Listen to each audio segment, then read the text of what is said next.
All right, Kelly, you ready to do this? Ready. All right. So 5, 4, 3, 2, and 1. All right, guys, welcome back to the Trauma Therapist Podcast. Very excited to have as my guest today, Kelly McDaniel. Kelly, welcome. Thank you, Guy. Glad to be here.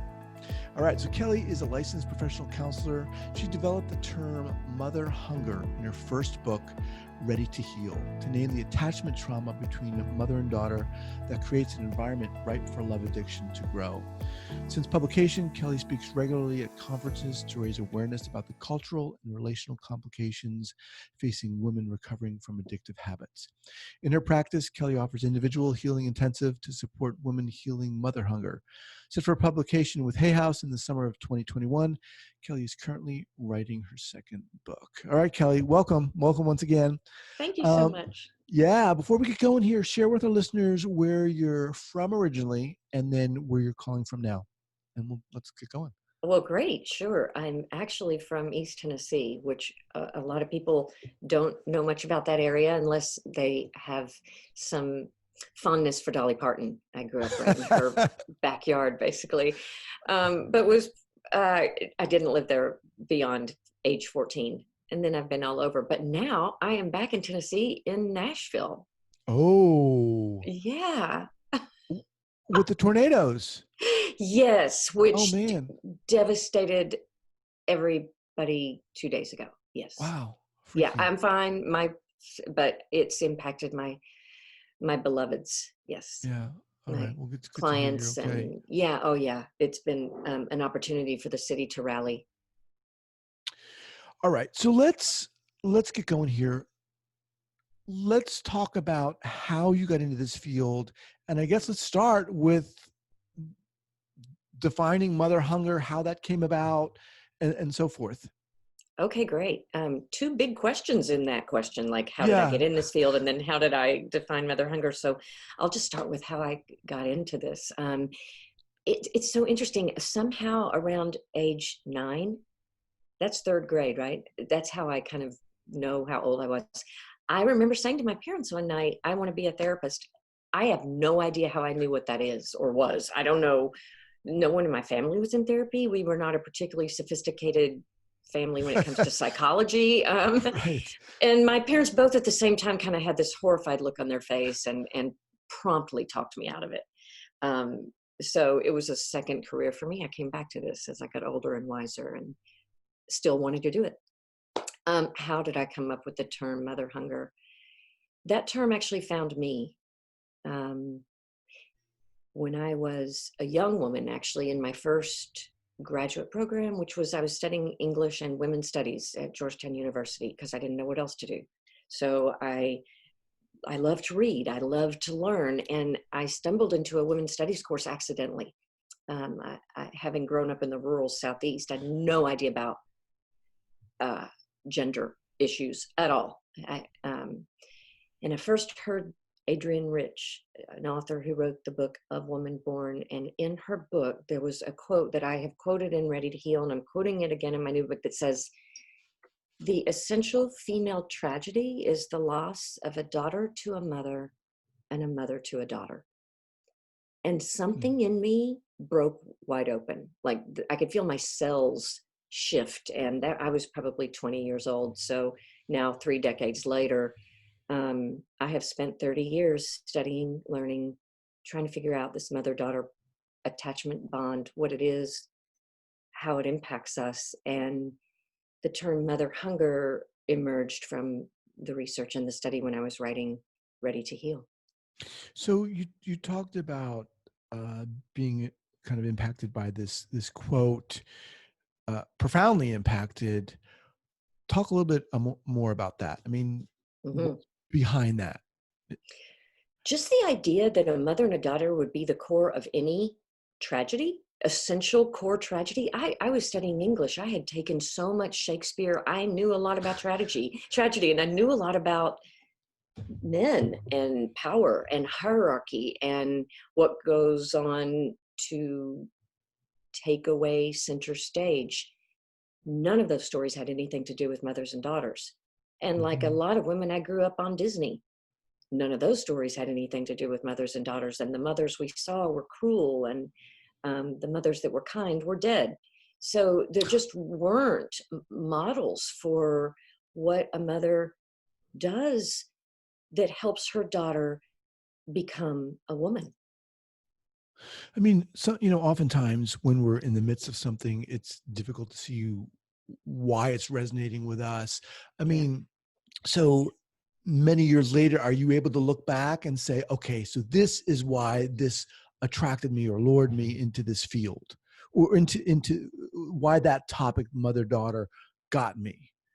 Yes, I think so. I think that I could probably talk for a long time about that. I'll try to distill it into Well, something that's, and the reason why I'm asking that is because I yeah, want to get personal with you. I want to find out yeah. what's resonating with you rather than just, Hmm. Hmm. address these broader topics, which we'll get into. But what Sure. is it about that got you going? I think there were two things that probably were more personal to me that got me going about that. I had no idea about my own internalized gender oppression. I just had no idea that I had swallowed the patriarchal water completely and was thoroughly drowning. I had no idea.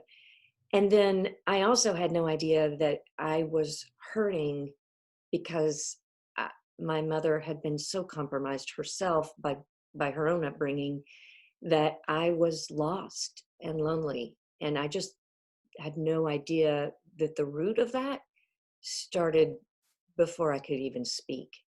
Hmm. So I didn't know this at the time. It's taken me decades to figure this out. I think my own, and all of us have this as, um, it's called a betrayal blindness. Like our body will protect us from knowing something Mhm. until we are either supported enough to know it, healed enough to know it. Well, like we'll only get doses of information that we could tolerate. So even as soon as yesterday, as I'm working on a chapter, I understand this topic better today than I did last week. Certainly better than I did 5 years ago, and much better than I did 13 years ago when I first named it. So I'm still learning about this profound injury that's inherited generationally and that's not about blame, but that is a real internal heartbreak. Um, yeah. Okay. So thank you for getting at that.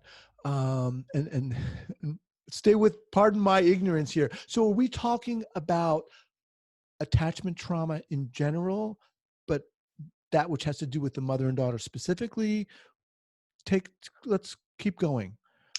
Well, mother hunger happens for both little boys and little girls. Okay. Okay. So it is on some level an attachment injury that is um, gender neutral. I write for daughters because I am a daughter. I feel like if I were to write for men, that's going to require me using a different part of my brain, almost like learning another language. And I just couldn't do that yet. I'm not ruling it out, but I think it'd be great to find a man that wants to do that. But yes, this is an attachment injury. We could talk about it in the language of attachment and say mother hunger is a form of insecure attachment. I look at mother hunger on a spectrum. There are three core things we need from a mother. Everyone does. We need nurturing, we need protection, we need guidance. And as daughters, we particularly need the guidance. We're going to look to our mothers for the rest of our lives, right? Whereas sons will eventually look to men for that guidance. So we need those things. Maybe we got one of them, maybe we got two of Mm. them. That might mean our attachment injury is not as profound as if we missed all three. So mother hunger holds a lot of different variation in how that heartbreak might look as adults.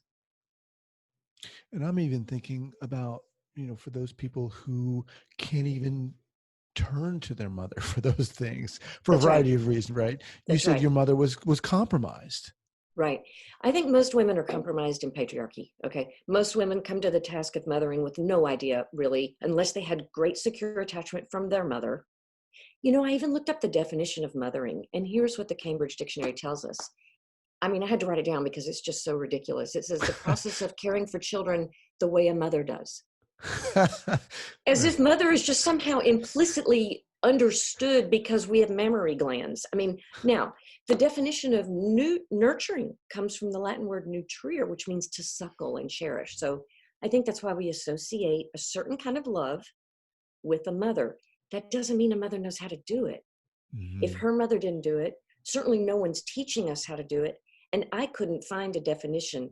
I've had to create this, that what a mother does is nurture, protect, and guide. Now, was my mother compromised? For sure. Her mother had been given up by her mother. I mean, epigenetically, the inheritance of abandonment was there. Was my mother additionally compromised? Yeah, she didn't even want a baby. Her pregnancy with me was an accident. So in utero, I'm getting the message, ooh, it's a scary world out there. We're not really ready for you. I don't know what we're going to do with you. That is all being swallowed in the amniotic fluid, as well as inheriting her own epigenetic transmission from her mother. I think I might be getting off the question you actually asked me, but what I wanted to get to is, you said, maybe some of us can't look to our mothers for any of this. I call that third degree mother hunger. Third degree mother hunger in attachment language is disorganized attachment. Those are mothers that can offer absolutely no nurturing, Mm-hmm. no protection, and no guidance. And that could be because she died. That'd be because of mental illness, profound addiction, cruelty. Yes, we don't like to talk about that. We don't like to think that mothers can be cruel, but they can. And it's a different category of mother hunger because of that. Okay. So again, you're struck by this quote. You're like, this is it. What happens next? How do you start getting into this research and field and so forth? Well, what happens next is I, um, like a good Southern girl, stumbled into a marriage because I panicked, and luckily made a really nice choice. Became a mother fairly young. Was lucky enough that the way I stumbled into motherhood, I say stumbled into it. I wanted to be a mother. That's all I wanted to do. I was overly educated, but not using my education. I wanted to be a mom. So I was able to stay at home. What I was not prepared for was the magnitude of childbirth. I had no idea of science, no idea of attachment. What I know happened to me now that I did not know then, my childbirth was unmedicated. So I Mm, had no drugs that were kind of buffering a well of undealt with trauma that erupted as I gave birth. So a mother, when we give birth to ourselves as well as a baby. Anything we've not processed. Now, sometimes that's joyful and that's exquisite. For a lot of women, it's repressed memory. wow. It's held in the body, and that is the beginning of a postpartum crisis. So I was young, I was naive, I was somewhat arrogant. I thought, I'm strong, I can do this. And I was having trouble nursing. I mean, I gave birth successfully, we were okay, but I was not okay. I was anxious, I was scared. I needed help, but I knew I couldn't go to my mother. Fortunately, I got really sick. I ended up with a flu, which was mastitis, which is a breast infection from plugged milk ducts, because I was trying so hard to do it perfectly and I wanted to nurse. And luckily, my midwife sent over some volunteers from a breastfeeding support group called La Leche League. They saved my life. These women dedicate themselves to supporting women in attaching to their newborns. They came to my home. They held me while I held my baby. They taught me how to help him latch on. They sat with me till my fever went away. They assured me my milk supply was safe. They assured me I could make enough milk. And they established my attachment with my baby No. and saved me and then they taught me what to read and they taught me what to study. And that's when I started learning about attachment parenting, which is different than attachment style. And yet the medical people that were writing about attachment parenting knew all about oxytocin. They knew all about prolactin. They knew about nighttime sleep. They knew about bonding. I didn't know any of that. I Mm. was raised to cry it out in the crib, which now we know creates a horrible trauma for a child. Sleep training is a bad idea if you want to attach to your baby. So I didn't do any of that. I did not make those mistakes that so many women are living with, as we now realize that is a way to build insecure attachment, not secure attachment. So I was blessed by the crisis of childbirth because I got some help. Um, does that answer the question of what happened It next? does, yeah. And then I'm just, so how do you become a therapist interested in Ah, working in this field? yeah. Well, good. So keep in mind, I'd always wanted to do this, right? And so I didn't. I was being a good girl, a good wife, and but motherhood rocked my world. Like it rocked my world. And after some period of time attaching, and I had a toddler, I realized I had no business. I couldn't tolerate being married. I really didn't have the infrastructure to be married, but it was mortifying to me that I was going to get a divorce. Like that's not something a good girl Right. does. So here I am in a crisis, single mother, divorced, living in Texas. I am so covered up in shame that I got a really good therapist and began a lot of my healing. And in that process of healing, I went back to school when my son started kindergarten. So he and I went to school together. I went back for a master's in counseling. He starts kindergarten, and I sailed through the schoolwork because I was so hungry for the information. I was so ready. I had had some healing with a fabulous therapist, and really I stayed with her till my son went to high school. She helped me raise him. She helped me raise myself. I was studying. I was then doing practicum, and in doing all this, really looking at the inheritance of addiction in my family of origin. You know, my parents had a number of children, all of whom struggle with addiction. I just kept thinking, this is not an accident. This is not an Mm-hmm. accident. This has got to be related to not our moral fiber. We're all good people. We didn't try to mess up. Nobody's born thinking, gee, I really want to have trouble with drugs, or I think I'll starve myself. I think I'll go ahead and have an eating disorder. So no. So I was determined to figure out what is the root of this, thinking I was going to study eating disorders because that just seemed more obvious to me. I didn't know about love addiction. But in the process of getting more training, I started learning about love addiction, and that was more compelling to me because with a minor in women's studies, a focus on relationships and how the relational cultural model teaches us that as women, what we want more than anything, what we need more than anything is a relationship. Well, if that becomes your drug of choice, what are you supposed to do? Mm. You know, if you have such dependency needs on that relationship because you're wounding, and yet you can't really heal without the relationship, how does a love addict, well, first of all, how is any woman not a love addict? And second of all, since we're kind of groomed to want marriage and groomed to want this, and we need it as women, what are we supposed to do when it's toxic? How are we supposed to heal? This kept me up at night. This fascinated me, partly because I was divorced. I was single, clearly didn't know how to do intimacy. What, am I fitting into these categories? And many of my personality traits fit with love addiction, love avoidance, intimacy problems. And that's where I was finding some guidance that I needed, even though my therapist was like, what are you talking about? So Mm-hmm. I needed to write the book because there wasn't one. So So that's how I wrote mind, Ready to Heal. Yeah. let me just remind everyone that I'm speaking with Kelly McDaniel. Her book is Mother Hunger. Um, well, the term is Mother Hunger. The first book is called Ready to Heal. So, who's your target audience for this book?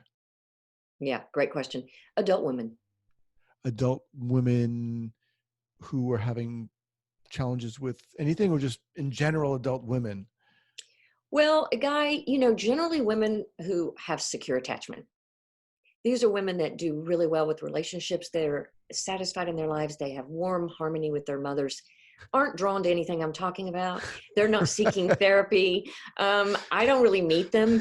Right. Where You are know, those people? where are they? I mean, I think Right. I met a few in high school and college, and I would just kind of want to follow them around. I remember staring at them like, how did you get to be so wonderful? How are you so calm? How are you so happy? How are you so balanced? Like, they fascinate me. They fascinate me. Those are not my audience. My audience are the other 50%, because what we do know from science, and actually I think these numbers are going to change wildly as we know more. But right now, the numbers give us that about 50% of our population are insecurely attached, whether that's anxious, avoidant, or somewhere on the Mm-hmm. disorganized spectrum. Those women are drawn to this topic. They may or may not be struggling with addiction, but they are struggling with body image, relationships, and sometimes with finding authentic desire and joy. What is it about? I mean, you've really given us a lot of rich history and what's brought you to this. But I want to ask you this question anyway. Kelly, what is it about you that you feel you can help these women with? I mean, Right. is it your passion for this? Is it the fact that you've been through this? What is it? Well, I think it's all of that. I think I'm extremely passionate about this topic. It's taken 30 plus years of my life, and I've given from my heart to this topic. I've pursued a lot of training since first coming up with this topic and this name, because when I did, women started coming out of the woodwork, wanting to know more about mother hunger, wanting help. I needed to step up my game. And so the training I've now received specifically around complex post-traumatic stress has helped me understand this injury and the implications for people that are somewhere on um, the spectrum of dissociative problems, um, extreme mood problems, and suicidality and addiction. I I think this internal heartbreak is one I know very well.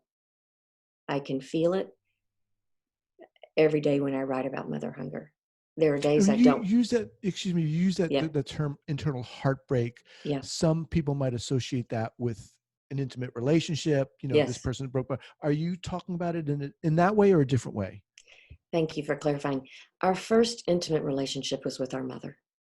She's our first love. We love her voice. We love her face. We want to be in her arms. We want to be as close to her as we can. If she's not able to nurture, protect, and guide, she is our first heartbreak.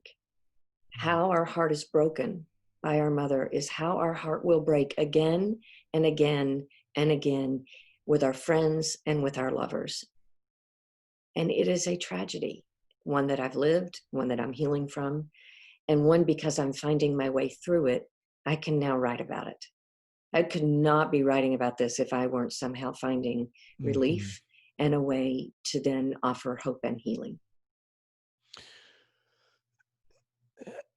I mean, I know this is a difficult question to answer, and it's different for everybody, and everything, all contexts are different. But how do you, I'm not asking you to summarize your book in a pithy quote, but how does one heal from this in a sense? How do you work with women who come to you? Yeah, it's a great question. Um, and I love your question, and I love talking about how to heal. Um, I will I will answer it in two ways. Healing involves, first of all, identifying what was lost. Was it nurturing that was lost? Was it protection that was lost? Or was it guidance that was lost? Once a woman really knows which piece, we know where to go in and help. Now, it's hard to know which piece without first learning about that. So the first step is really identifying, name it, tame it really applies with this.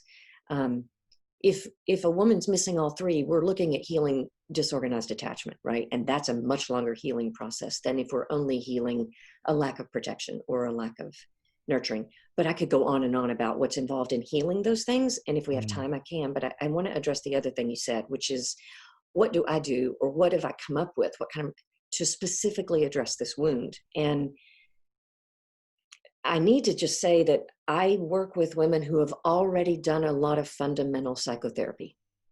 They have already been in treatment for a long time. They've already probably wrestled with one or more addictions. So by the time they're ready to look at mother hunger, these women are older. They've got enough healing that their blinders come off and they can see the wound. They're not hiding from it anymore underneath an addiction. Mm-hmm. Or I don't work with women if they've not had therapy. It's not fair. This wound is too primitive. But once I do an intake, if someone is ready for this work, I've recreated a dyadic process, a one-on-one process that isn't an intensive, because what I'm recreating is what it would have felt like to be held for hours in the maternal gaze with a safe, nurturing woman in a very protective environment with a woman who can guide. So I'm offering in 10 to 13 hours nurturing, protection, and guidance in a way that feels good to the primitive little girl that's inside each grown woman who's ready to do this work. That's not something that, every therapist either wants to do or can do. Right. I mean, just listening to you talk about that, it sounds so intense. It's extremely I mean, intensive. it sounds so intense. And listening to you talk about, the who you work with, I mean, it's obvious that you've worked through this process. Who comes to you, who you work with, who could benefit from, who's ready to benefit from the work you do. Right. Um, Man, okay, it's very intense. So do you do only individual one-on-one work? Okay. Only. Okay. Yes. Earlier in my career, one of the mistakes I made is trying to do mother hunger work in a group. So this was really, I was either too young as a therapist or too unaware of the dynamics that were going to go on. But doing mother hunger work means, and every therapist steps into a mother role as a therapist, right? But then the group of women become siblings vying for maternal attention. And Mm. that's so profoundly dysregulating for everyone. And I personally was not good at it. I was not good at it. I now know 15 years later, that's not even how to heal this part of mother hunger that I work with. I work with the pre-verbal piece. Later group work is really helpful. When I've helped a woman kind of grow up her infant self, and she's now 3 to 6 years old, uh, she's more ready for peer type group work. Um, but the women I work with really benefit from that one-on-one exclusivity that they are Mm-hmm. hungry for, that they never had. So that was one mistake I made early on. Yeah, I don't do this in group. Yeah, thank you for sharing that. I mean, there's so much here that's kind of going through my mind, and I realize we're kind of constrained a little with time. But Okay. before we kind of get ready to close, I want to ask you this. You talked about the people who come to you have kind of done a lot of work. Yeah. And my guess is that there are people listening to this now Hmm. who are wondering, who are Hmm. thinking, wow, that is really making a lot of sense to me. Hmm. What differentiates, you talked about people who were addicted and maybe who are no longer addicted, and they've kind of moved into this other stage where they're ready to do this. Talk about that differentiation such Sure. that people are in a certain stage, but now they've gone through this other stage and they're ready to Hmm. see and work with what you're talking about. Hmm. Hmm. Yeah, that's a tricky thing, actually, and I have learned after doing these intensives now 5 or 6 years, how to do a better assessment and intake process. So I really help a woman figure out, we do it together. Is this going to be an appropriate intervention for you? And I do that using a video like this because I need to watch her eyes to see how often she dissociates when we're talking, because she's going to have hours with me.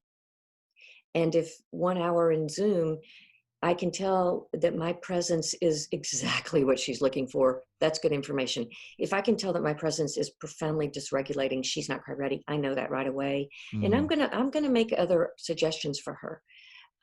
Most of the people, I'd say 50% of the people who come to work with me are themselves clinicians.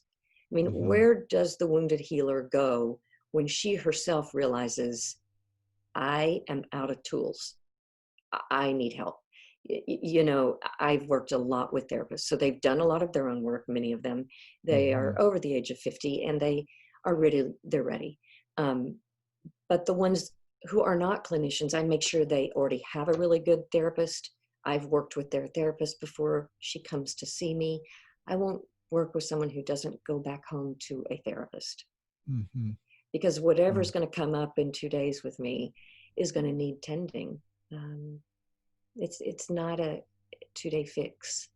Right. All right, Kelly. You mentioned Adrienne Rich. Any other go-to book recommendations that you have for our listeners, whether I do. trauma related or not? Or how about a fiction book that I just love, that I think if people read it and they have mother hunger, they're going to just love it too. This book was not written about mother hunger. I don't think it was even written to be about trauma. I have it right here because I was hoping you would ask. Eleanor Oliphant. Oh, okay. Is Completely Fine by Gail Honeyman. This is the most, okay, and Reese Witherspoon recommended it for her book club. So some people have probably already read this. I think it was supposed to be kind of funny. It is a tragic, perfect illustration of mother hunger. And I don't want to spoil the story by telling you why. Right. But I read this and it just took my breath away every single page. And my favorite quote from the book is, loneliness is the new cancer. And I believe that completely. 3rd-degree mother hunger is like living with cancer. Wow. Again, I'm speaking with Kelly McDaniel. Her book is Ready to Heal. Kelly, what's the best way for people to get in contact with you? Oh gosh. Well, right now, because I'm on a writing deadline, you can email me, but there's a filter on my emails that'll just bounce it back.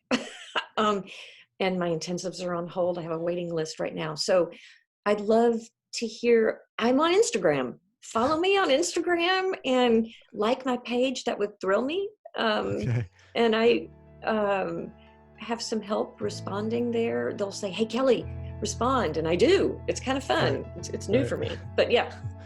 Awesome. All right, Kelly. I mean, I just realized it's challenging to put everything into 30 minutes, but man, you're doing intense work. But appreciate coming on here and sharing this. Thank you so much. Thank you for having me and for your interest and willingness to talk about mother hunger. All right. Take care.